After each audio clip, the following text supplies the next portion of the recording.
حاجة معانا التأمل الذاتي. إريك بيقول لنا في كتاب جيمس بيبل بلاي إنه الإنسان أو الطفل أو المراهق اللي جوانا بيفضل بيتعامل طبقا لأنماط محفوظة جواه.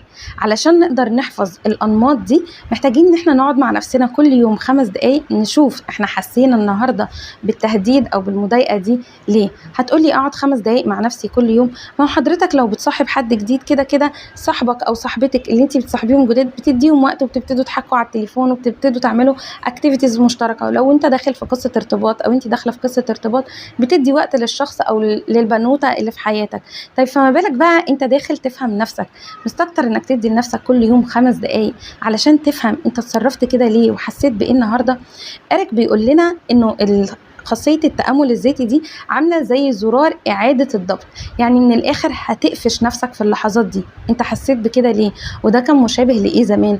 هل انت كان بيتهمش من آرائك قبل كده؟ هل انت كان بيترفض أصلا انك يقول رأيك؟ هل انت كان بيتم التقليل؟